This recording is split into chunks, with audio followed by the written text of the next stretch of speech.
দুর্নীতিগ্রস্ত পুলিশ অফিসারদের স্বরূপ প্রকাশ পেয়ে যাচ্ছে দেখে উঠে দাঁড়িয়ে সামাল দিতে গিয়েছিলেন উল্টো দিকের আইনজীবী অন্য কাপুর, কিন্তু হাত চেপে ধরেন তার বাবা, হুইল চেয়ারে বসা এক বৃদ্ধ। উকিল ছেলে শুধুমাত্র পেশার তাগিদে অন্যায়কারীদের সঙ্গ দিচ্ছে, এটা সহ্য করতে পারেননি ওই সিনেমায় অন্নু কাপুরের বাবা, তাই হাত চেপে ধরেছিলেন। আর অন্নু কাপুর তিনি লজ্জা পেয়ে জাস্ট বসে পড়েছিলেন। সারা আদালত অবাক হয়ে দেখেছিল ওই সাধুর মুখোশের আড়ালে এক জঙ্গির মুখ লুকোনো রয়েছে, আর যে জঙ্গি সহায়তা পেয়েছিল এক পুলিশ অফিসারে। এটা তো সিনেমার গল্প, এবার আমাদের গল্পটা বলি। গল্পটা এরকম, এক অবসরপ্রাপ্ত শিক্ষকের পুলিশকর্মী ছেলে লজ্জায় চাকরি ছেড়ে দিতে চেয়েছেন। কারণটা একই, তার বাবা তার হাত চেপে ধরেছেন ওই অন্নু কাপুরের বাবার মতোই। কি পরামর্শ দিয়েছেন জানেন? পরামর্শ দিয়েছেন সঠিক পথে চলতে। সঠিক পথটা কি? পুলিশের চাকরি ছেড়ে গ্রামে ফিরে চাষবাস করা। ওই পুলিশকর্মী সোশ্যাল মিডিয়ায় লিখেছেন, বাবার পরামর্শ মেনে চাষবাস করলে হয়তো তবু মান সম্মানটা থাকবে। দেখুন, এটা যখন দেখেছিলাম শুরুতে গল্পই মনে করেছিলাম, কিন্তু একটু খোঁজ খবর করতেই অবাক হয়ে গেছি জানেন তো। বুঝতে পেরেছি যে নেহাত গল্প নয়, বাস্তবেই এরকম একজন পুলিশকর্মী এ রাজ্যে আছেন যার লজ্জা বলে একটা বস্তু রয়েছে। স্নেহর মতো লজ্জাও কিন্তু অতি বিষম বস্তু। কেউ লজ্জা পাচ্ছে শুনলে তাকে একটু অন্য চোখে আজকাল দেখার ইচ্ছে করে জানেন তো। তাই আমরা ওই পুলিশকর্মী সম্পর্কে একটু খোঁজ খবর নিতে চেষ্টা করেছিলাম। খোঁজ করতেই তার ঠিকানা পেয়েছি এবং বুঝেছি লজ্জাটা এখনও কারুর ভূষণ। 3 রাউন্ড গুলি খেয়ে 23 জন মরে যায়, লোকে এত বজ্জাত হয়েছে। স্কুলের যে ছেলেগুলো চৌকাটেই ধসে গেল, অবশ্যই তারা ছিল সমাজ বিরোধী। ওদিকে তাকিয়ে দেখো, ধোয়া তুলসী পাতা উল্টেও পারে না খেতে ভাজা মাছটি, আহা অসহায়। আত্মরক্ষা ছাড়া আর কিছু জানে না বুলেটরা। দার্শনিক চোখ শুধু আকাশের তারা বটে দেখে মাঝে মাঝে। পুলিশ কখনো কোনো অন্যায় করে না, তারা যতক্ষণ আমার পুলিশ। তবুও এক পুলিশ মনে করছেন পুলিশ অন্যায় করেছে। সোশ্যাল মিডিয়ায় জনৈক পুলিশ কর্মীর পোস্ট, চাকরিটা ছেড়ে দেবো ভাবছি। শিক্ষক পরিবারের ছেলে তো, বাবা ফোনে বলল এসে জমি জমা চাষ কর, সম্মান বেশি পাবি। তিনিও পুলিশ, উনিও পুলিশ। এই পুলিশের কীর্তিকলাপেই বাংলা উত্তাল, বিতর্কের ঝড়।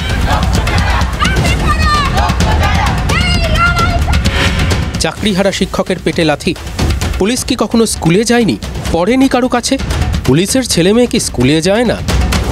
এমন সব পোস্টে যখন ভরে উঠছে চারপাশ, তখন পূর্ব বর্ধমানের কোনো এক জায়গার বাসিন্দা সোশ্যাল মিডিয়ায় লজ্জা প্রকাশ করা ওই পুলিশকর্মীর কাকা বলছেন, পুলিশের লাথি একজন মাস্টারের নয়, বাংলার সমস্ত মাস্টারের বুকে এসে লেগেছে। যে পুলিশ লাথি মারছে সে পুলিশ তো কোনো না কোনো শিক্ষকের কাছে শিক্ষিত হয়ে আজকে ওই জায়গায় এসেছে। কাজে একজন শিক্ষকের পেটে লাথি মারা সমগ্র শিক্ষক জাতির পেটেতেই লাথি মারার সমান।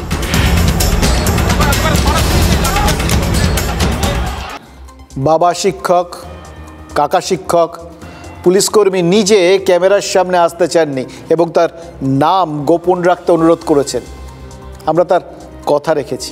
তবে কেউ যদি চ্যালেঞ্জ করে তাহলে ওই পুলিশকর্মীর পরিচয় আমরা প্রকাশ করতে পারি, কেউ একদমই প্রাইভেটে আর কি। তবে সেরমভাবেই তাকে তিনি যতক্ষণ না চাইছেন তাকে সহজে আমরা তো সামনে আনবো না। দেখুন, তার পোস্ট যেটা সোশ্যাল মিডিয়ার থেকে পাওয়া, সেটা আমরা যত্ন করে তুলে রেখেছি। আপাতত তার নাম ধাম গোপন রাখছি, কারণ আমরা বুঝতে পারছি শুধু লজ্জা নয়, ওই পুলিশকর্মী ভয়ও পাচ্ছেন। কিসের ভয়? প্রথমত বাহিনীতে অপমানিত হওয়ার ভয়, বাহিনীর থেকে অন্যরকম ভাবনা চিন্তা করার ভয়, এবং দ্বিতীয়ত বড় কর্তাদের রক্তচক্ষুর সামনে পড়ার ভয়, পানিশমেন্ট পোস্টিংয়ের ভয়। হয়তো এই সমস্ত সম্ভাবনাই তার মনে একটা ভয়ের বাতাবরণ তৈরি করে দিয়েছে। তাই নিজের পরিচয় যতটা সম্ভব আড়াল করতে চাইছেন তিনি, কিন্তু সেই ভয়ের আড়ালে শিক্ষক বাবার পুলিশ ছেলে সোশ্যাল মিডিয়া পোস্টটাকে আড়াল করতে পারলাম না। নামটা আড়াল করে রেখে আপনাদের সাথে শেয়ার করে ফেললাম, কারণ এরকম একটা ঘটনা কিন্তু বিরল, অস্বাভাবিক। তাহলে স্বাভাবিকটা কি ভাবছেন তো? পুলিশের বিরুদ্ধে অতি সক্রিয়তার অভিযোগ উঠলে পুলিশ আত্মপক্ষ সমর্থন করবে। যুগে যুগে এটাই সত্যি, এটাই স্বাভাবিক। এ যুগে এবং এক্ষেত্রে তার ব্যতিক্রম হয়নি, হবেই বা কেন? এটাই তো নিয়ম, বললাম না। এবার কেন ওই কসবায় চাকরিহারা শিক্ষকের ওপর লাঠি চালাতে হলো? কেন তাদের গায়ে পা তুলতে হলো? কেন কেউ কেউ মাটিতে পড়ে যাওয়ার পরেও পুলিশ নিজেকে কন্ট্রোল করতে পারলো না? এই সমস্ত প্রশ্নের উত্তর প্রশাসনিক স্তর থেকে আসা শুরু হয়ে গেছে। আসারই কথা ছিল। গতকাল কলকাতার পুলিশ কমিশনার বলেছিলেন যে পরিস্থিতি নিয়ন্ত্রণে মৃদু বল প্রয়োগ করতে হয়েছে। মৃদু। মুখ্য সচিবও বলেছেন লাঠি চালানোটা কাম্য না, কিন্তু পরিস্থিতি বিচার করে সামান্য বল প্রয়োগ করতে হয়েছে। সামান্য। এই সামান্য, মৃদু শব্দগুলো কিরকম কানে একটা সুরেলা শব্দ হিসেবে বাজে, তাই না? অর্থাৎ প্রশাসনিক স্তরে সুরটা এক সূত্রে কাল থেকেই গাঁথা হচ্ছিল। আজকে বুঝতে পারছি আজকেও তার ব্যতিক্রম হয়নি। আত্মপক্ষ সমর্থনে প্রশাসনিক স্তরে যে নতুন পদক্ষেপগুলো করা হয়েছে সেগুলো কি? এক, বলা হচ্ছে পুলিশের ওপরেই ওই শিক্ষক শিক্ষিকারা একেবারে রে রে করে ঝাঁপিয়ে পড়েন, তারা পুলিশ কর্মীদের ওপর হামলা করেন। আহত পুলিশ কর্মীর ছবিও বিভিন্ন সোশ্যাল মিডিয়া হ্যান্ডেলে শেয়ার করা হয়েছে। হ্যাঁ, কালকে এটা পাওয়ার পর আমরা আহত পুলিশ কর্মীর ছবি তো আমরাও দেখিয়েছিলাম। দুই, দাবি করা হচ্ছে যারা ডেপুটেশন দিতে গিয়েছিলেন তারা বাইরে তালা লাগিয়ে দেওয়ার পরেও গেট টেট টপকে ডিআই অফিসে অনেকে ঢুকে পড়েছিলেন এবং ভেতরের কোলাপসেবল গেট খুলে অফিসে ঢুকে যেতে চেষ্টা করেছিলেন। তিন, অফিসে ঢুকে নাকি রেকর্ড রুমে রাখা গুরুত্বপূর্ণ সব নথিপত্র নষ্ট করে দেওয়ার পরিকল্পনাও করেছিলেন কয়েকজন চাকরিহারা। এক, দুই, তিন, তিনটে বক্তব্য শোনালাম, সরকারি ভাষ্য, প্রশাসনিক ভাষ্য। এবার এক, দুই, তিন করে এই সরকারি ভাষ্য অনুযায়ী ঘটনাক্রমকে একবার ভেবে দেখুন। এক, কর্তব্যরত সরকারি কর্মী অর্থাৎ পুলিশের ওপর হামলা। দুই, সংরক্ষিত এলাকায় অনুমতি ছাড়া অনুপ্রবেশ। তিন, সরকারি নথি নষ্টের এমন সব ষড়যন্ত্র যেগুলো মানে সবসময় প্রায় সরকার বিরোধী, রাষ্ট্রবিরোধী, এরকম আইন বিরোধী তো বটেই। দেখুন কিছুক্ষণের মধ্যে একসঙ্গে একটার পর একটা এরকম তিনটে ব্যবস্থাযোগ্য ঘটনা ঘটে গেল বা ঘটে যাওয়ার উপক্রম হলো। এবার সেটা দেখেই তো পুলিশের মতো আচরণ করলো। এটা যেরকম প্রশাসনিক স্তর থেকে বলা হচ্ছে তেমনি রাজনৈতিকভাবে বলা হচ্ছে, কারণ পুলিশের কাজে যতটা না প্রশাসনিক ভাবমূর্তি ক্ষুণ্ণ হয়েছে তার থেকে অনেক বেশি করে ওই তৃণমূল কংগ্রেসের রাজনৈতিক ক্ষতির সম্ভাবনা তৈরি হয়েছে। অতএব ড্যামেজ কন্ট্রোলের কাজটা দেরি না করে শুরু করে দিতে হয়েছে। মানে পুলিশ সরকারি জানমালের ড্যামেজ কন্ট্রোলের চেষ্টা করেছিল বলে প্রশাসনিক এবং রাজনৈতিক ড্যামেজ কন্ট্রোলের চেষ্টা শুরু হয়ে গেছে। পুলিশ লাথি মারতে পারে, তার আগে পুলিশকে গলা টিপে ধরা হয়েছিল, দেওয়ালের গায়ে মাথা ঠেকিয়ে একদম গলা টিপে ধরা হয়েছিল। পুলিশের উপর তো অনেক আঘাত এসছে, তারপরে তারা শেষ পর্যন্ত না পেরে এগুলো করেছে, না হলে আটকাতে পারত না। তাহলে আজকে ডিওয়াই অফিস ধ্বংস হয়ে যেত, ডিআই অফিস ধ্বংস হয়ে যেত। আজকে একটা দেশলাই থাকলে একটা ফাইলে আগুন লাগিয়ে দেওয়া হয় আর সমস্ত ফাইলগুলো পুড়ে যেত, তাহলে কি হতো? কেন পুলিশ শিক্ষকের উপর পা তুলেছে? খারাপ। যে পুলিশকে তার আগে নিরস্ত্র অবস্থায় মারা হয়েছে তার রিয়াকশানে একটা খুব বিসদৃশ্য একটা বিচ্ছিন্ন মুহূর্ত দেখা গেছে, কিন্তু আগে পুলিশকে মারা হয়েছে। সম্পত্তি মানে অনেক মানুষের জীবন এর সঙ্গে জড়িয়ে আছে সরাসরি। যারা চাকরি হারিয়েছেন তাদের যেমন কষ্ট, ওই ফাইল নষ্ট হয়ে গেলে তাদের তো সারা জীবনের চাকরি করাটাই শেষ হয়ে যেত। একটা ফাইল যদি পুড়িয়ে যেত, একটা ফাইল যদি নষ্ট হয়ে যেত, একটা ফাইল যদি কেউ রাস্তায় ছুঁড়ে ফেলে দিত, তাহলে ওই লোকটা সারা জীবনের চাকরিটাই তো নষ্ট হয়ে যেত। এটা তো মানে অনভিপ্রেত। এটা হওয়া উচিত না, এটা আন্ডার এনি সার্কামস্টান্স। আজকে যাদের সঙ্গে এই ঘটনাটা ঘটেছে, it is very unfortunate. Police প্রশাসন তাদেরকেও কিন্তু অনেক সেন্সিটিভলি হ্যান্ডেল করতে হবে ইস্যুটা। এটা একটা রেগুলার প্রতিবাদ, রেগুলার রাজনৈতিক একটা মিছিল, একটা রাজনৈতিক একটা কিছু হচ্ছে না। এটা একটা সম্পূর্ণ এসএসসিতে যারা যোগ্য চাকরি প্রার্থী তারা একটা অত্যন্ত কঠিন সময়ের মধ্যে দিয়ে যাচ্ছে। শুধু লাঠি কেন চললো তার জন্যও যে তদন্ত হয়, এটাই হচ্ছে পশ্চিমবঙ্গ পরিবর্তিত এবং আইন শৃঙ্খলা আছে, এটাকে আপনাদের সাধুবাদ জানানো উচিত। মিলতেও জাস্ট একটুর জন্য মিলল না, জানেন তো। মানে দেখুন, পার্টি লাইন যাই থাক, সায়নী ঘোষের লাইনটা তো আলাদা হয়ে গেল। নাকি পার্টি লাইন বুঝেই যাদবপুরের সাংসদের মনে হচ্ছে যে পুলিশের একটু মানবিক হওয়া উচিত ছিল। নরমে গরম বলে একটা কথা আছে না, এই শুনলেন তো, কুণাল ঘোষ বা শোভনদেব বাবুরা একটু গরমে দিচ্ছিলেন, তো পুলিশ ঠিক কী কারণে মারলো এবং মারাটা কতটা জরুরি ছিল সেটা ব্যাখ্যা করছিলেন, তাই উনি একটু ওই নরম দিকে গেলেন আর কি। এবার মানবিক দৃষ্টিভঙ্গি থেকেই তো চাকরিহারাদের ব্যাপারটা ওইখানে সায়নী দেবীর সরকার দেখছে, তাই না? একথা মমতা বন্দ্যোপাধ্যায় তো বলেছেন। এবার তিনি যখন বলে দিচ্ছেন তখন গোটা বিষয়টায় মানবিক দৃষ্টিভঙ্গি সায়নী ঘোষ আশা করতেই পারেন। কিন্তু রাজনীতিতে এটা আবার দুর্বলতা প্রকাশ করা হয়ে গেল না তো? মানে রাজনীতিতে দুর্বলতা প্রকাশ করাটা তো ঠিক বুদ্ধিমানের কাজ না, প্রশাসনিক দুর্বলতা বা ভুল ত্রুটি। তাই কুণাল ঘোষ বা শোভনদেব চট্টোপাধ্যায়রা স্বীকার করেননি, ব্যাখ্যা করেছেন। এবং কুণাল ঘোষ তো বলেই দিলেন যে এরকম মানে লাঠি চালানো, লাথি মারা, মানে লাঠিটার বলেননি, ওটাকে উজ্জ্বল রেখেছেন, কিন্তু লাঠি চালানোর এরকম তদন্ত হতে পারে, এটাই নাকি একদম অভূতপূর্ব ঘটনা, অস্বাভাবিক ঘটনা, যেটা কোনোদিন কেউ ভাবতে পারেন না, একমাত্র আমাদের রাজ্যেই ভাবতে পারে। ভাববো, ভালো করে ভাববো, যেদিন এই রকম তদন্ত রিপোর্টগুলো পরিষ্কার করে সামনে আসবে এবং সত্যি সত্যি কেউ যদি অকারণে লাথি মেরে থাকেন তাহলে তার বিরুদ্ধে ব্যবস্থা নেওয়া হবে। সাধুবাদ জানাবো সেদিন, জানানোর যোগ্য হবে সেদিন। ততদিন পর্যন্ত ওনার বক্তব্য আমরাও শুনলাম, আপনারাও শুনলেন। রাজ্যের পরিষদীয় মন্ত্রী শোভনদেব চট্টোপাধ্যায় যেরকম বললেন, ওইও শুনলেন, নথি বাঁচাতেই পুলিশকে একটু মারমুখী হতে হয়েছিল।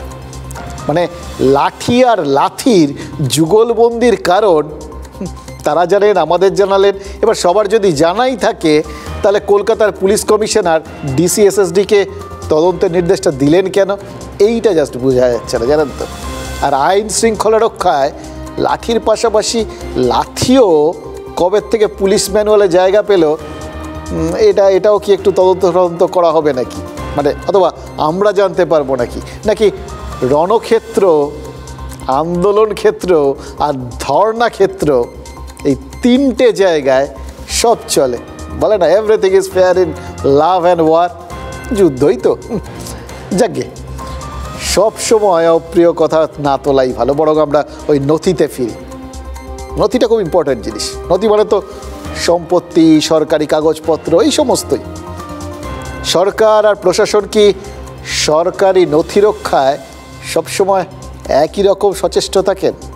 ছোট্ট প্রশ্ন মনের মধ্যে এলো, আপনাদের সাথে শেয়ার করলাম এই জন্যে যে সত্যিই যদি সচেষ্ট রকমভাবে থাকেন তাহলে 2016 ওএমআর শিটগুলো ওরকমভাবে কী করে নষ্ট করে ফেলা হলো বলুন তো? কী করেই বা ওই তিলোত্তমার ধর্ষণ আর খুনের মামলায় তথ্য প্রমাণ নষ্টের একাধিক অভিযোগ উঠল? পুলিশ কি যে কোনো রকম সম্পত্তি রক্ষাতেই একই রকম মারমুখী, একই রকম প্রোটেক্টিভ, নাকি কিছু কিছু ক্ষেত্রে পৃথক ফল হয়? এবার এইগুলো খুব জটিল ব্যাপার, এগুলো নিয়ে কথা বলতে গেলে আরও কিছু কথা তো বলতেই হবে, যে কথাগুলো আপনারা জানেন, না বললেই নয়।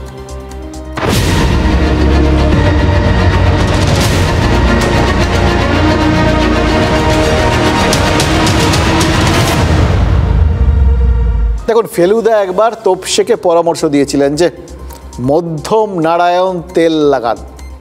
মধ্যম নারায়ণ তেল লাগালে নাকি মাথা খোলে, কাঠবাদাম বা আমন্ড এগুলো খেলেও নাকি স্মৃতিশক্তি ভালো থাকে, আর দৃষ্টিশক্তি ভালো হয় সেটা তো ত্রিফলা খেলে। আরও কিছু থাকে বিজ্ঞাপনী, বিভিন্ন জিনিস আপনারা দেখেছেন, আমরাও ছোটোবেলায় দেখতাম বিভিন্ন হোমিওপ্যাথি ওষুধ টষুধের বিজ্ঞাপনগুলো খেলে নাকি ব্রেন খোলে আর কি। সে যাই হোক, আজকে আমরা একদম অন্যরকম একটা আপনাদের এই স্মৃতিশক্তি বৃদ্ধি বা দৃষ্টিশক্তি ভালো করার একটা অন্যরকম ওষুধের নাম বলবো। ওষুধটার নাম হচ্ছে TV9 বাংলা। দেখুন, দুটোরই কাজ আমরা করবো। ওই কাঠবাদাম, ত্রিফলা সব কিছু আপনাদের সামনে তৈরি হয়ে যাবে। স্মৃতিশক্তি, দৃষ্টিভঙ্গি দুটোই বেশ ভালো হবে। এবার এই দুটোই যদি যখন দুর্বল হয়ে পড়ে না, তখন সেটা মনে করিয়ে দেওয়ার দায় এবং দায়িত্ব, মানে এই চোখে আঙুল দিয়ে দেখিয়ে দেওয়াটা, সেটা আমাদের কর্তব্য বলে আমরা মনে করি, তাই মাঝে মধ্যে করি আর কি। এবার তাই জন্যই মনে হলো যে নিজেদের একটু অন্যভাবে দেখি আপনাদের বোঝার সুবিধের জন্য। দেখুন, 14ই আগস্ট রাত দখলের রাতে ওই আরজিকর হাসপাতালে হামলা হয়েছিল, মনে পড়ে আপনাদের? আমার মনে পড়ছে, একদম ছবির মতো চোখের সামনে ভেসে উঠছে। কারণ সেদিন সারা রাত আমি এই অফিসে বসেছিলাম। আমার 2 সহকর্মী ওই আরজিকর হাসপাতালে আটকে পড়েছিল। তাদের খোঁজা হচ্ছিল মারধর করা হবে বলে। তাদের নিরাপত্তার কথা ভেবে উৎকণ্ঠার প্রহর গুনেছিলাম সেদিন। বিশ্বাস করুন, ওরকম রাত খুব কম গেছে জীবনে। যারা কস বা ডিআই অফিসে নথি নষ্টের ভয় করছেন, তাদের একটা প্রশ্ন করি, আরজিকর হাসপাতালে কি সরকারি সম্পত্তি নষ্ট হয়নি? তিলোত্তমার ধর্ষণ আর খুনের অকুস্থল তো ওই সরকারি হাসপাতাল। প্রমাণ নষ্টের আশঙ্কাও তো ছিল। তখন পুলিশের এই পেশির দেখা পাওয়া গেছিল কি বলেছিলেন তৎকালীন পুলিশ কমিশনার বিনীত গোয়েল? মনে পড়ে আপনাদের? না পড়লে আমরা আছি, শুনিয়ে দিচ্ছি আপনাদের। ঘটনা ঘটছে, আমরা দেখেছি পুলিশ পালাচ্ছে, পেছনে দৌড়াচ্ছে। 5000 লোকের ক্রাউড আসলে আপনি কি করব? আমরা ইনজার্ড আছে, বেশি কথা বলবেন না। We have to use minimum force. That's our mandate. We cannot fire. None of them did. We tried our level best within our whatever limitations and resources which we have. We don't have unlimited resources that I can deploy any number of resources anywhere in the city. So there is a limitation to the resources. The city is the loser. Calcutta police is the loser. You can call it intelligence failure if you say so. ঠিক আছে, but we don't spare people. বিনীত গোয়েল কি বললেন? বললেন কলকাতা হেরে গেছে, পুলিশও হেরে গেছে। মার খাওয়া শিক্ষকরা প্রশ্ন তুলছেন, এই লজ্জাটা রাখবো কোথায়? ওই বক্তব্য শোনার পর সেদিনও তো অনেকেরই লজ্জায় মাথা নিচু হয়ে গেছিল। কিন্তু সেটা কি হেরে যাবার লজ্জায়, নাকি কোথাও গিয়ে ঘরের একটা মেয়ের জন্য সুবিচার দাবি করার ক্ষেত্রে কম পদে পদে ধাক্কা খেতে হচ্ছে এই লজ্জায়? দেখুন, লজ্জা একটা অনুভূতি, শিক্ষিত রুচিশীল অনুভূতি। এবার অনুভূতির সঙ্গে গন্ডারদের কীরকম অনুভূতি হয় আমরা জানি না, এই তুলনাটা করে হয়তো লাভ নেই। আসলে এই নিয়ে নীরেন্দ্রনাথ চক্রবর্তী বহু বছর আগে একটা কবিতা লিখে গেছিলেন, জানেন তো? আমার সেই টবিতাগুলোর কথা মনে পড়ছে, একটা পুরনো চুটকি মনে পড়ছে। সেই চুটকিটা আপনারাও জানেন, জোকস। মহাত্মা গান্ধীর মূর্তিতে কাক বসে না কেন? প্রশ্ন। এবার উত্তরটা হলো হাতে লাঠি রয়েছে বলে। এবার শিক্ষকদের হাতে তো রড, লাঠি বা অন্য কোনো অস্ত্র ছিল না। তাহলে কি ছিল? কারুর কোলে সন্তান ছিল। তাহলে কি ছিল? কারুর ব্যাগে একটু টিফিন ছিল, হয়তো চশমা ছিল, পেন ছিল। দেখুন, শিক্ষকরা যোগ্য, শিক্ষিত, রুচিশীল, তাই কি তারা বর্তমান বঙ্গ সমাজে অনুপযুক্ত? এই প্রশ্নটা খুব করতে ইচ্ছে করছে, জানেন তো? সেই জন্যই কি তারা ওই বুট পরা পুলিশের ফুটবল প্র্যাকটিসের উপযুক্ত? আর রড হাতে আরজি করে হামলা হলে তখনও পুলিশ পায়ের স্কিল দেখায়, তবে লাথি মারতে নয়, শট মারতে নয়, দৌড়ে পালানোতে। পুলিশ প্রকাশ্যে পায়ের দুটো স্কিলই তো দেখিয়েছে। আমরা জাস্ট ধারা বিবরণী দিচ্ছি, মনে করিয়ে দিচ্ছি। বললাম আজকে আমরা একটু মনে করাবো, চোখে আঙুল দিয়ে দেখাবো কোন কোন পরিস্থিতিতে পুলিশ কোন কোন স্কিল দেখায়। আরেকটা স্কিলও তো পায়ের স্কিল, সেটাও আজ দেখলাম সাঁতরাগাছিতে গাড়ির বনেটের ওপর দাঁড়িয়ে নিখুঁত ব্যালেন্সে কীভাবে উইন্ড স্ক্রিনে লাথি মারতে হয় দেখলাম তো আমরা।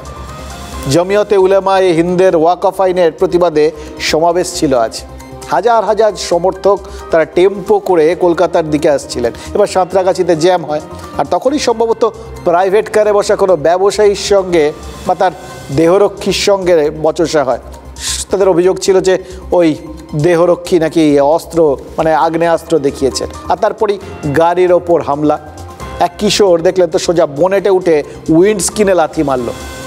আর ঘটনাস্থলে উপস্থিত নীল পোশাক আর সাদা হেলমেটের ব্যক্তি কি করলেন? হামলাকারীদের সামনে হাত জোর করলেন। দেখুন, হামলাকারীদের সঙ্গে আমরা কথা বলেছি, তারা মনে করছেন যেহেতু বন্দুক দেখিয়ে ভয় দেখানো হয়েছিল, তাই জন্য তারা যেটা রিয়্যাক্ট করেছেন সেটাই হওয়া স্বাভাবিক।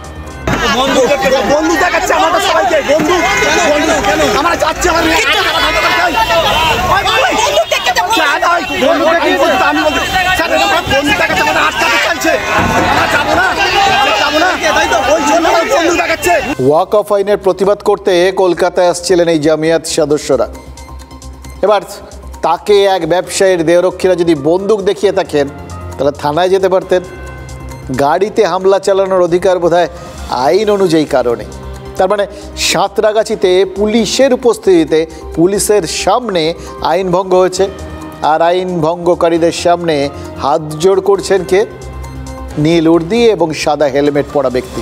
এবার তিনি সিভিক ভলেন্টিয়ার হলে তাকে আমরা পুলিশ বলতে পারবো না, তবে ঘটনাস্থলে অন্য পুলিশ কর্মীরা ছিলেন সেটাও তো জানা গেছে। এখানেও কিন্তু লাথি মারা হয়েছে, একই কায়দায় মারা হয়েছে, তবে গাড়ির উইন্ড স্ক্রিনে মারা হয়েছে, আর পাটা এক্ষেত্রে পুলিশের ছিল না। আইন রক্ষক এখানে হাতের স্কিল দেখিয়েছেন। তবে হামলাকারীতে ভিডিও ফুটেজে দেখা গেছে, চিহ্নিত করা কঠিন হবে না। ব্যবসায়ী জগাছা থানায় অভিযোগও জানিয়েছেন। এবার আইন প্রণয়নকারী সংস্থা বা আইন রক্ষাকারী সংস্থা নিশ্চয়ই কিছু কাজকর্ম করবে। এবার বিরোধী দল নেতা শুভেন্দু অধিকারী কি প্রশ্ন তুলেছেন, তার আবার প্রশ্নটা রাজনীতিমুখী হয়ে গেছে। হনুমান জয়ন্তীর দিনই এই বিক্ষোভটা হচ্ছে কেন? পুলিশের অনুমতি নিয়ে জমিয়াতের বিক্ষোভ হচ্ছে তো? এরকম বিবিধ প্রশ্ন, সেগুলো রাজনৈতিক অ্যাঙ্গেল থেকে তিনি তুলে দিয়েছেন। স্বাভাবিক, যার যেটা কাজ। আর জমিয়াতের পশ্চিমবঙ্গ শাখার প্রধান রাজ্যের মন্ত্রী সিদ্দিকুল্লাহ চৌধুরী দুদিন আগে কি বলেছিলেন সেটাও আমাদের মনে পড়ে যাচ্ছে। জঙ্গিপুরে পুলিশের ওপর হামলা প্রসঙ্গে বলেছিলেন, পুলিশ তাদের ওপর লাঠি মারে না, কারণ তারা সেই সুযোগ দেন না। মানে তেমন কোনো কাজ করেন না যাতে লাঠি মারার প্রয়োজন হয়। সেটা আজকে আরেকবার আমাদের জাস্ট মনে পড়ে গেল, আর আপনাদের মনে করিয়ে দিলাম।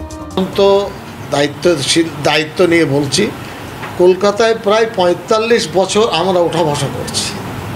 নন্দীগ্রাম তো সেদিন সিপিএমের জামানায়ও সিপিএমের পুলিশ কিন্তু আমাদের লাঠি চার্জ করে, এটা সত্য কথা। আমরা সুযোগে দিই, বহু সভা করেছি।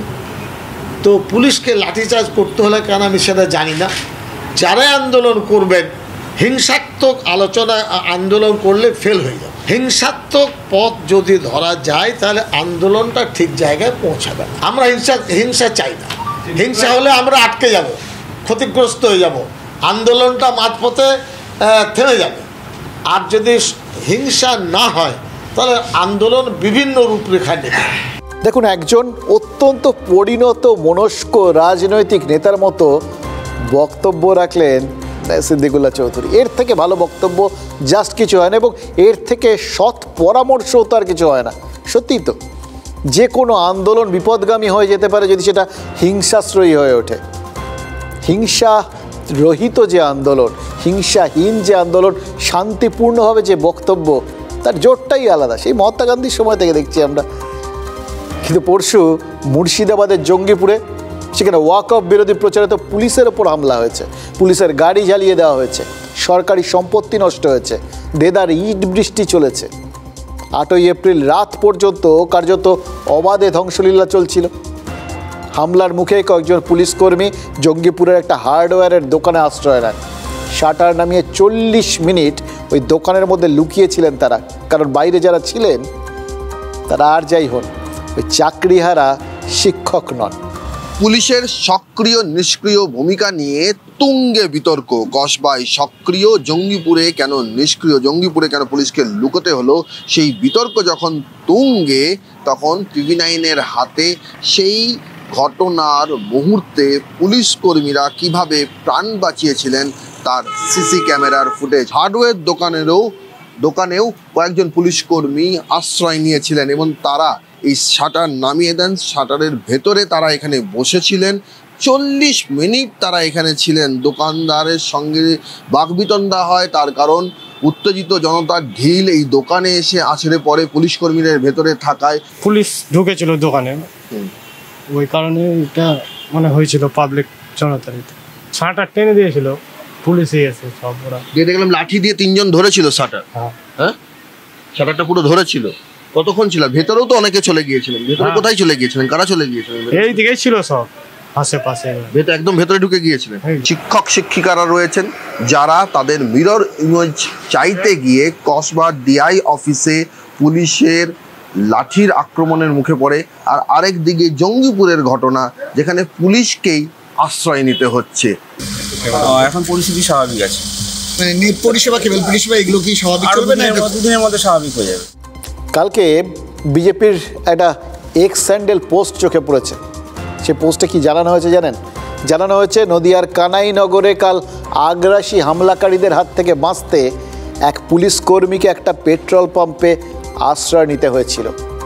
এটাকে বিজেপি ন্যাচারালি তাদের মতো করে বর্ণনা করেছে এবং তাদের মনে হয়েছে এটা আসলে প্রশাসনিক ব্যবস্থার ভেঙে পড়ার ছবি।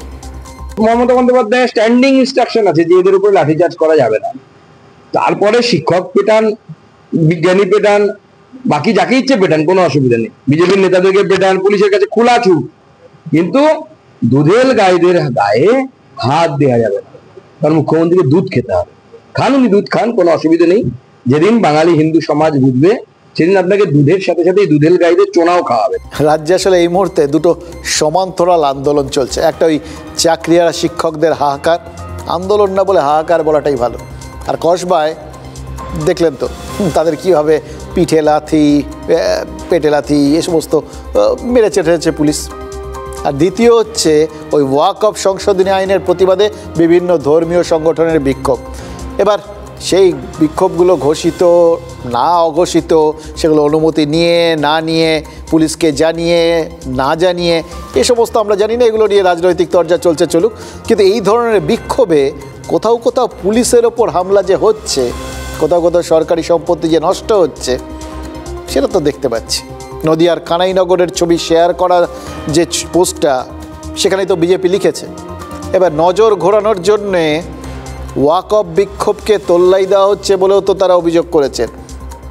দেখুন, রাজনৈতিক অভিযোগ উড়িয়ে দিতে পারবেন না, নিশ্চয়ই তার পেছনে কিছু না কিছু কারণ থাকে। এবার কি থেকে নজর ঘোরানোর জন্য, এই প্রশ্নটা মনের মধ্যে আসছে না? আসলেই তো স্বাভাবিক, আমারও আসছে। দেখুন, ব্যাপারটা খুব সহজ। ওই দ্বিতীয় বিষয়টার থেকে নজর ঘোরাতেই এই প্রথম বিষয়টা, মানে প্রায় 26,000-এর মতো শিক্ষকের চাকরি চলে যাওয়ার জন্য চারপাশে যে আলোড়ন তৈরি হয়েছে, তার থেকে নজর ঘোরানোর চেষ্টা হওয়াটাই তো স্বাভাবিক। ভেবে দেখুন, সে ব্রিটিশ আমল থেকে বাংলা একটা প্রচলিত ধারণা ছিল, যে ধারণাটা ওই 23 এপ্রিল সুপ্রিম কোর্টের রায়ে একদম ধূলিসাৎ হয়ে গেছে।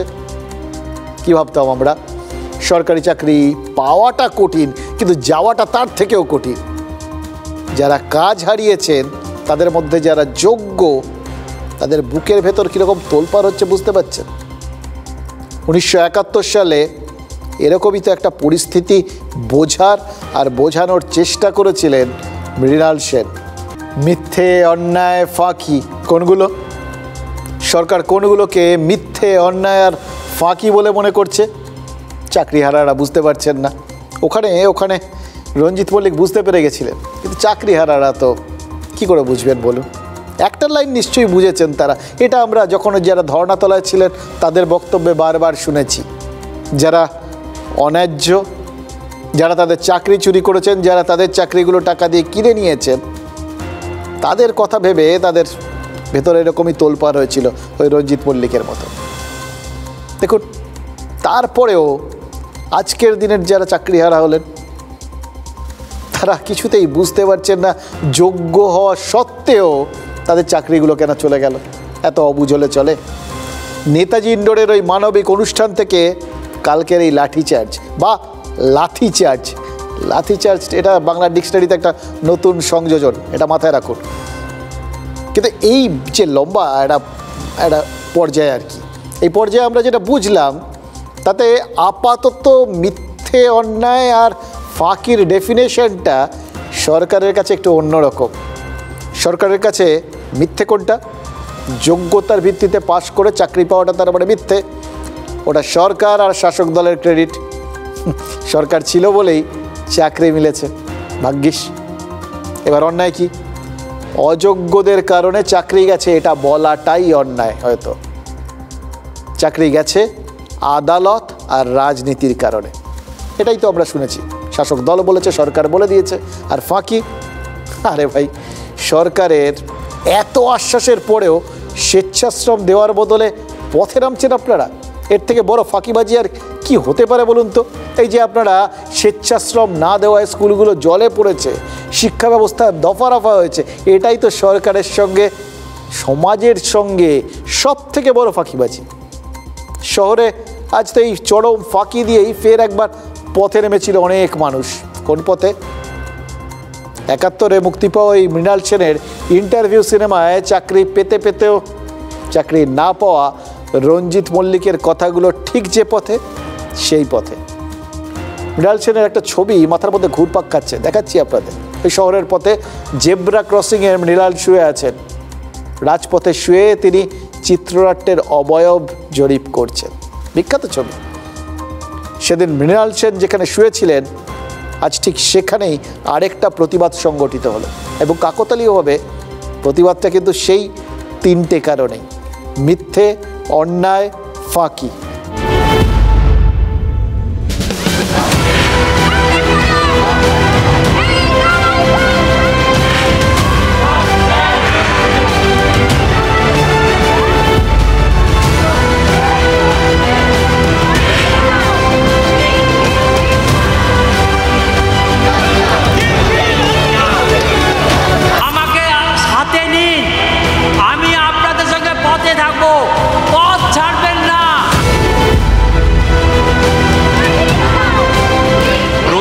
বসে থাকতে হয়েছে বাচ্চাকে সঙ্গে নিয়ে। দেখার কেউ নেই, তাই ওকে নিয়েই এলাম। কোন স্কুলে পড়াতেন, কোন সাবজেক্ট পড়াতেন? মাঝেরডাবরি হাই স্কুল, সংস্কৃত পড়াতো আমার।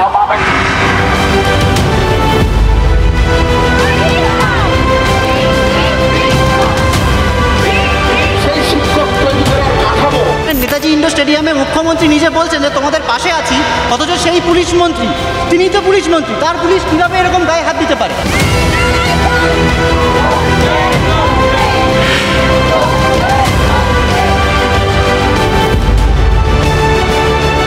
প্রতিবাদটা কাদের?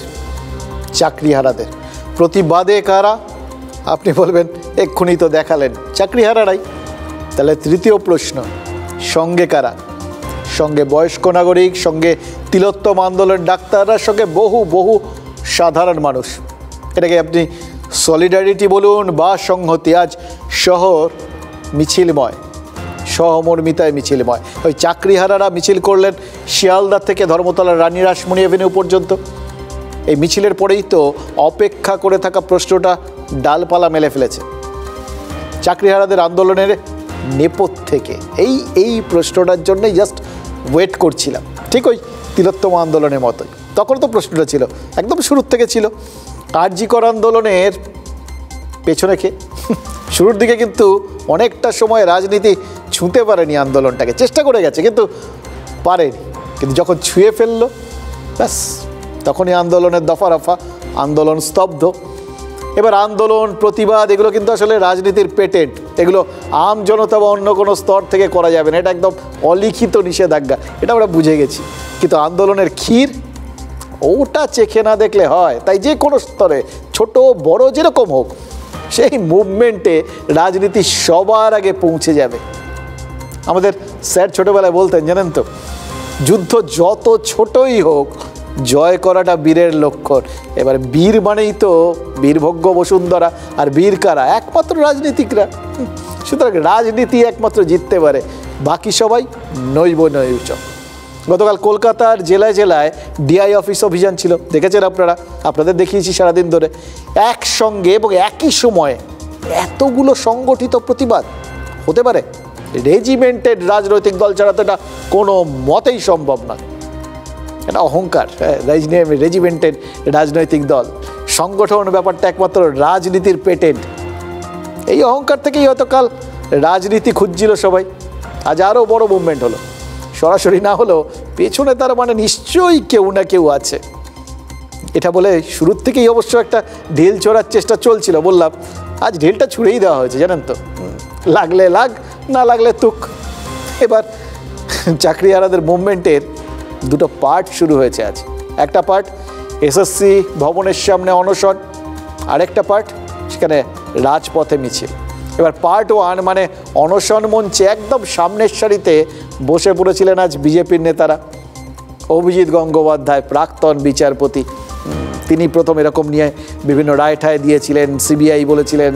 ফলে তার একটা মনে হচ্ছে তার একটা অধিকার বোধ আছে, ফলে তিনি সেই অধিকার বোধ থেকেই অথবা কোথাও গিয়ে সহমর্মিতা জানাতে, সলিডারিটি জানাতে, সংহতি জানাতে তিনি সেখানে গেলেন, তাই কি? নাকি সমাধানের জন্য গেলেন? প্রাক্তন বিচারপতি ছিলেন, হয়তো সমাধানের রাস্তা বাতলে দিতেন। এই কদিন ধরে শুনছিলাম বাতলাচ্ছেন।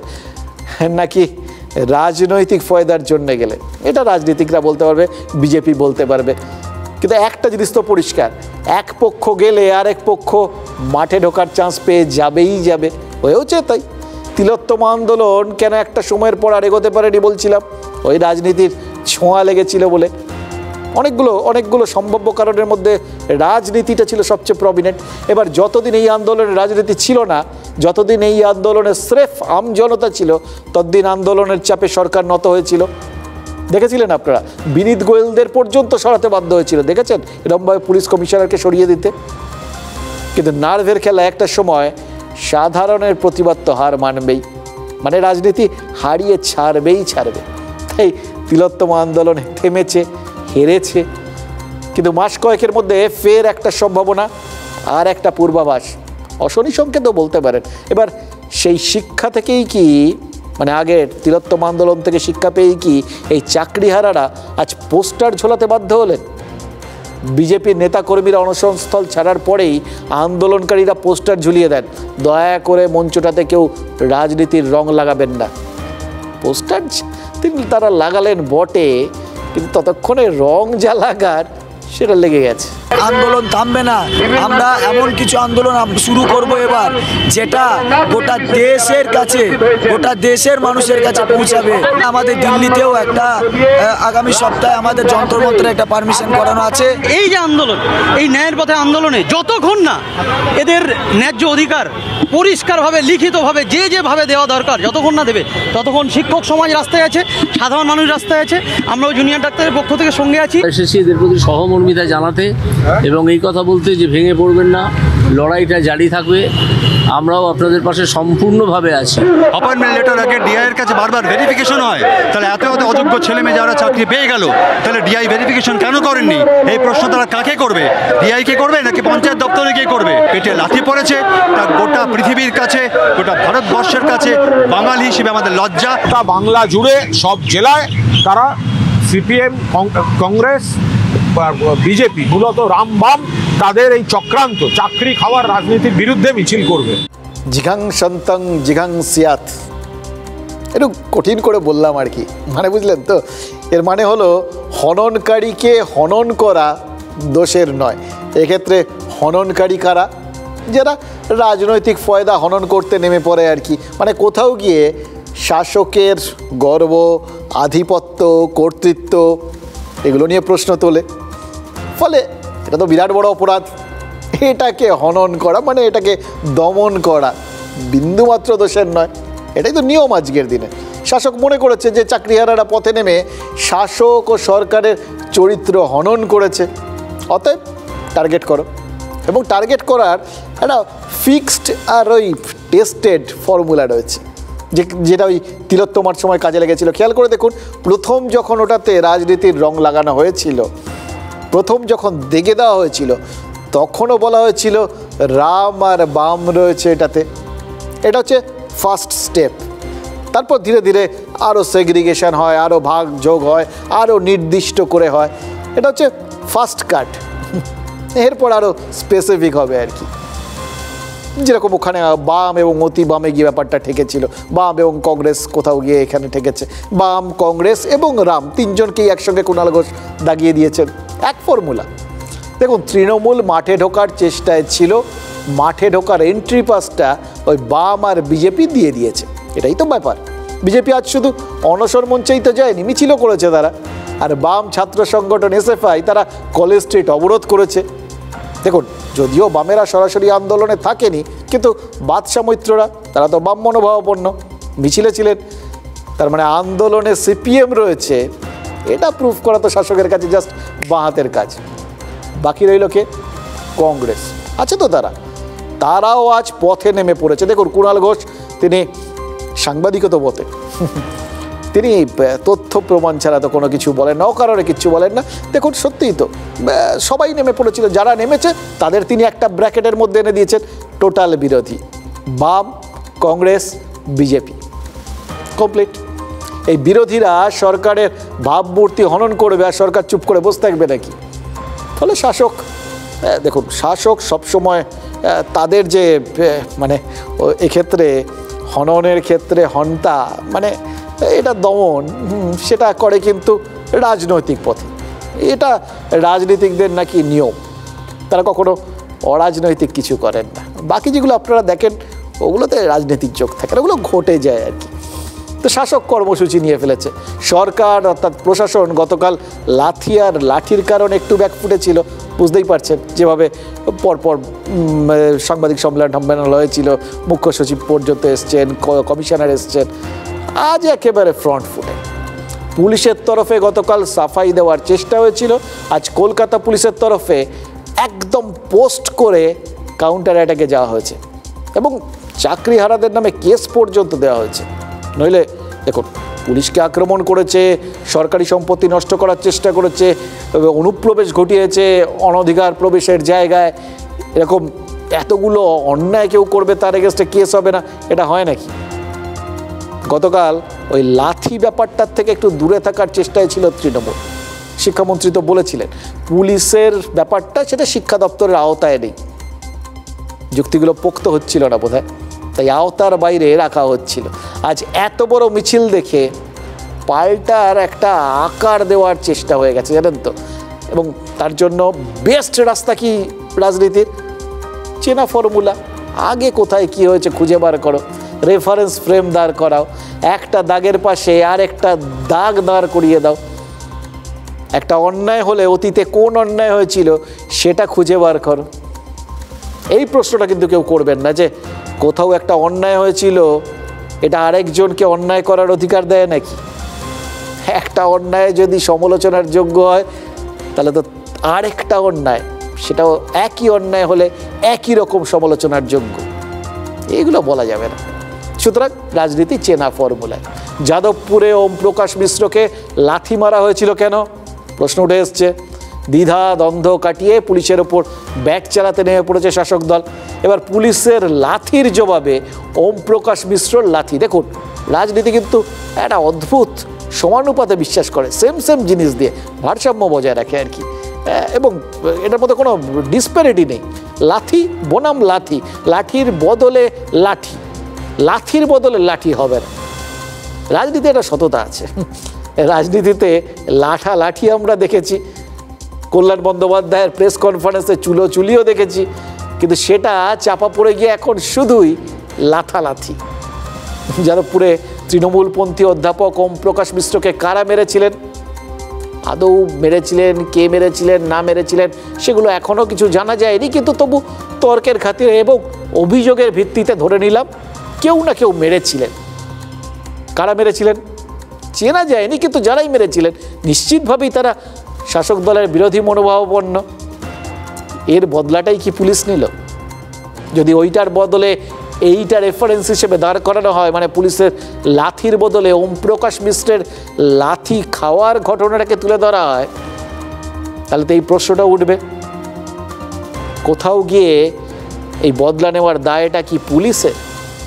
শাসক বনাম বিরোধীর লড়াইয়ে তাহলে পুলিশ কি পার্ট হয়ে যাচ্ছে? বিরোধীরা ওম প্রকাশকে লাথি মারলে পুলিশ কি তার কাউন্টারে চাকরিহারাদের লাথি মারতে পারে? এই প্রশ্নটা কিন্তু উঠছে। এবার দেখুন, গণতান্ত্রিক দেশ, কে কাকে সাপোর্ট করবে সেটা তো তার নিজস্ব পছন্দ, কিন্তু পুলিশ কার হয়ে লাথিটা মারল বলুন তো? সুবোধ সরকার, আবুল বাশার, বিখ্যাত ব্যক্তি সব, কবি, সাহিত্যিক, তারা মানে ওই যোগ্যদের অযোগ্যদের যে ঢোকা নিয়ে বিতর্ক টিতর্ক ছিল, তার মধ্যেও তাদেরও প্রথমে নাকি আটকে দেওয়া হয়েছিল, তারপর ঢুকে গেছিলেন তারা নেতাজি ইন্ডোরে, মানবিক সরকারের জয়গান করেছিলেন। এবার সরকার কি প্রতিশ্রুতি দিয়েছিল অনেক কিছু, সেগুলো নিয়ে ওই যারা চাকরিহারা অদ্ভুত, তারা অকৃতজ্ঞ, তারা মানে সোজা কথায় চিড়ে ভেজেনি তাদের। তাই সুবোধ সরকাররা তো তা বলে আর বসে থাকতে পারেন না, কবিতা পায় তাদের, তাই কবিতা লিখে ফেলেছেন। এবং সেখানেও ওই যাদবপুরের লাথি জুড়ে গেছে, মানে ভাবুন এক লাথিতে গোটা আন্দোলনটাই কিরকম একটা গতি পেয়ে গেল, একটা দিশা পেয়ে গেল, বুঝতে পারছেন? এই জন্যে লাথির একটা মাহাত্ম্য আছে। ওই লাথিতে পড়লে মানে বলে যদি ঠিকঠাক লাথি পড়ে তবেই তো বলটা গিয়ে জালে জড়ায়, এটা মাথায় রাখবে। একটাকে যদি লাথি বলা হয়, সেটা যাদবপুরের লাথি একজন মাস্টার মশাই, তাকে ওরা পেছন থেকে গিয়ে লাথি মারল, তাহলে সেই সময় কোনো প্রতিবাদ হলো না। তাই সেই সময় প্রতিবাদটা করে একটা কবিতা লিখতে পারত তো কেউ। সুবোধ সরকার একটি অদ্ভুত চরিত্র, ওনার লেখালেখি সম্বন্ধে আমি ইন্টারেস্টেডও নয়, আমি কিছু বলবো না। তো পুলিশকে এরকমভাবে যদি মারে, ধস্তাধস্তি করে, কলার টেনে ধরে, তা পুলিশ কি, সে জ্যোতিবাবুর কথাই বলতে দিচ্ছি, পুলিশ কি ধরে রসগোল্লা খাবে? এই যে আরেকটা ঘটনাকে পুরো জাস্টিফাই করার চেষ্টা, একে তো তোমরা চুরি করেছো, চোরের মায়ের বড় গলা হয় জানতাম, এটা আনলিমিটেড গলা দেখতে পাচ্ছি। কিন্তু এখানে আমাদের কাউন্টার একটা প্রশ্ন আছে, বামরামের ছাত্ররা অধ্যাপককে লাথি মারলে ভালো, আর হামলাকারী ভাঙচুরকারী পুলিশকে মারার পর শিক্ষককে যদি পুলিশ পাল্টা কোনো অ্যাকশন নেন তখন সেই লাথিটা খারাপ। এই লাথির রকম ভেদটা করছেন কারা? গাড়ির তলায় চাপা দিয়ে যখন ছাত্রকে খুন করার চেষ্টা করা হয়, তার বিরুদ্ধে সরকার কোনো ব্যবস্থা নেয়নি, তৃণমূল দল কোনো ব্যবস্থা নেয়নি, এসব বলার রাইট তৃণমূলের নেই। আজ বিকেলের পর পথে নেমেছে সিপিআইএমও, মানে এখন জমজমাট, জানেন তো, শাসক বনাম বিরোধী। আমরা গ্যালারিতে বসে গেছি, এজেন্ডা সেট হয়ে গেছে, খেলা চলবে, আমরা দেখব কসবার লাথি বনাম যাদবপুরের লাথি, মানে লাথালাথি তুঙ্গে উঠবে, বল এপাশ থেকে ওপাশ গড়াবে, আমরা হাততালি দেবো, দাবি পাল্টা দাবির ঝড় উঠবে, হাততালি হবে। আশঙ্কা একটাই, এই ঝড়ে চাকরিহারাদের কথাটাই না চাপা পড়ে যায়। এর উদাহরণ তো রয়েছে, ওই তিলোত্তমার ঘটনাতেই রয়েছে। এবার এই রকম জায়গায় একটা জিনিস তো আমরা পরিষ্কার বুঝে গেছি, সরকার কখনোই এই বিরোধী কণ্ঠ পছন্দ করে না, জানেন তো। সরকারের কাছে বিরোধিতার যে কোনো সুরই বেসুরো ঠেকে, তাই হয় খতম নয় খয়রাতি। নেতাজি ইন্ডোরের সভার থেকেই চাকরিহারাদের জন্য একটা স্থায়ী কমিটি গঠনের কথা বলেছিলেন মুখ্যমন্ত্রী মমতা বন্দ্যোপাধ্যায়। এবার চাকরিহারাদের সেই কমিটির কাজ কী ছিল? সরকারের সাথে লিয়াজও রাখবে, মানে ট্যাপও করবে না, হ্যাঁতে হ্যাঁ নাতে না, এটাই করবে। ঠিক সেই অধ্যাপকদের মতো যারা নেতাজি ইন্ডোরে যোগ্য কার্ড ঝুলিয়ে গেছিলেন। এবার তারপরেও যদি সামান্য চান্স থাকে, ওই যে বললাম ফ্যালো করি মাখো তেল। কাল চাকরিহারাদের সঙ্গে শিক্ষামন্ত্রীর বৈঠকের কথা হয়েছে, 8 প্রতিনিধি থাকার কথা। কারা থাকবেন? সরকারের বলে দেওয়া কমিটির প্রতিনিধি। তাহলে তো সেই যে রেফারি সেই প্লেয়ার। আশঙ্কাটা আমাদের না, ওই উত্তরবঙ্গ থেকে আসা সচারেক চাকরিহারা। আমাদের একটাই দাবি, কোনো স্থায়ী কমিটি থাকবে না, এক একটা মিটিংয়ে মুখ চেঞ্জ হবে। 8 জনেই থাকবে, কিন্তু মিটিংয়ে মুখ চেঞ্জ হবে। এই কৌশলটা কেন? এই কৌশলটা অনেকে আশঙ্কা করছেন যেন স্থায়ী কমিটি হলে পরে পরবর্তীতে হয়তো বা মানে সরকারের অনুকূলে যেতে পারে, সেই জন্য আমাদের পক্ষ থেকে এটা আমরা মানছি না, এবং সেটা নিয়ে আমরা কথা বলেছি এবং অনেকেই এতে একমত হয়েছেন। জানেন তো, সেই আমরা সাম্প্রতিককালে অনেকবার দেখেছি না, বিশেষ করে মহারাষ্ট্র বা অন্যান্য রাজ্যে ওই নির্বাচনের পর সব দলগুলো, রাজনৈতিক দলগুলো, যেখানে শক্তি পরীক্ষার ব্যাপার আছে, তারা একসঙ্গে রাখে, কেউ রিসর্টে নিয়ে যায়, কেউ অন্য রাজ্যে নিয়ে চলে যায়, এগুলো আমরা দেখেছি। কিন্তু আন্দোলনকারী হাইজ্যাক হয়ে যেতে পারে, তাদের এক করে রাখার এরকম প্ল্যানিং, এটা দেখিনি। রাজনীতি আমাদের একটা অন্যরকম ব্যাপার আছে, সময়ের সঙ্গে সঙ্গে না এত সুন্দর বদলাচ্ছে, এত রং দেখাচ্ছে, আমরা শিক্ষিত হচ্ছি। অগরু চন্দন ফেলে চায় শেওরা কাঠ, কোকিলের ধ্বনি ফেলে বানরের নাট। মনে পড়ে যাচ্ছে এই কঠিন একটা প্রবাদ বাক্যকে। যতটা খটোমটো, মানেটা কিন্তু ততটাই সহজ সরল, মানেটা পরিষ্কার। মানুষ যুক্তি ছেড়ে অযৌক্তিকের প্রতি বেশি আকৃষ্ট হয়। এবার চাকরিহারারা কীভাবে চাকরি ফিরে পাবেন, চাকরিহারা ভলেন্টিয়ার সার্ভিসে গেলে কি হবে, কত টাকা পাবেন, সুপ্রিম কোর্টে কবে রিভিউ পিটিশন হবে, এই প্রশ্নগুলো তো সহজ সরল যৌক্তিক প্রশ্ন ছিল। গত দুদিন ধরে একবারও শুনেছেন না, ওগুলো সব ওই নেতাজি ইন্ডোর অবধি, ব্যাস। তারপরের পার্টে শুধুই রাজনীতি। এবার রাজনীতির হাত ধরে লাঠি, সেখান থেকে লাথি, আর কি চাই। পুলিশ যাকে লাথি মেরেছিল সেই অমিত রঞ্জন ভূঁইয়া, সেই শিক্ষক, গতকালের ঘটনা নিঃসন্দেহে অমানবিক সবাই বলছে, এবং আজকে আপনারা মিছিলের ডাক দিয়েছেন, বৃহত্তর আন্দোলন। আমার উপরে যে লাথি পড়েছে, আমাদেরকে সরকার দুর্নীতির মাধ্যমে পেটে লাথি মারছিল এতদিন, এবার তার প্রশাসনকে কাজে লেগে এবার পেছনে লাথি মারার চেষ্টা করছে, লাঠি মারার চেষ্টা করছে। এবং এই ঘটনা আমরা তীব্র ধিক্কার জানাই, নিন্দা জানাই। যে বলে যে সরকার মানবিক, আমরা তো বুঝতে পারছি না এই সরকার মানবিক না, সরকার দানবিক। প্রত্যেকে যথেষ্ট কোয়ালিফাইড, নিজস্ব যোগ্যতায়, পরিশ্রমে, মেধার জোরে চাকরি পেয়েছে। তারা এই বয়সে তাদের সে একা নয়, তার পুরো পরিবার, তার সন্তান, তার বৃদ্ধ বাবা মা তার উপর নির্ভরশীল। তারা কোথায় যাবে? সে যদি দুর্নীতি করতো, চুরি করতো, তাহলে আপোষ করতো, তাহলে পায়ে ধরতো, কিন্তু অন্যায় যখন কোনো করিনি, তাহলে মাথা চোখে চোখ রেখে আমরা কথা বলবো। আমরা এই আন্দোলন চাই না, আমরা চক ডাস্টার পেন ধরতে চাই। আমরা শিক্ষক, আমাদের আন্দোলন করা আমাদের পেশা নয়। আন্দোলন করার পেশা হচ্ছে রাজনীতিবিদদের, ওনারা করুন, কিন্তু আমাদের পেশা হচ্ছে আমার শিক্ষক। আমরা ছাত্রদের জীবন গড়ি। সমগ্র শিক্ষক সমাজকে লাথি মারা হয়েছে। আপনারা কিছুক্ষণ আগে শুনলেন এই যে অমিত রঞ্জন ভূঁইয়া, যে আমাদের সঙ্গে সামনে সারিতে থেকে সহযোদ্ধার মতো কাজ করছে, আজ তার পেটে লাথি মারলো। এটা বলতে পারেন সে আজকে স্কুলে গিয়ে তার স্টুডেন্টদের সামনে কি বলবে? স্টুডেন্টরা যদি আঙুল তুলে স্যার আপনি লাথি খেয়েছেন, এই লজ্জা রাখবো কোথায়? একটু বলতে পারবেন আপনারা যে লজ্জা রাখবো কোথায় আমরা? এরা না সিরিয়াসলি, এরা বাচ্চাদের শেখাবেন? এদের নিজেদের শিক্ষার এখনো কত বাকি বলুন তো। কেন তারা এইভাবে আক্রান্ত হলেন, কেন তারা লজ্জিত হবেন, এখনও বুঝতে পারছেন না। এদের জন্য একটা কবিতা শুনতে আর শোনাতে বড্ড ইচ্ছে করছে, জানেন তো। ওই কবিতাটা কার লেখা সেটা বলবো না, গেস করুন আপনারা। কবিতাটাই বলবো। যারা লাথি মারে ইতিহাস তাদের মুছে ফেলে, যারা লাথি খায় তারা হাত মুঠো করে উঠে দাঁড়ায়। সুতরাং লাথিকে হালকাভাবে দেখবেন না।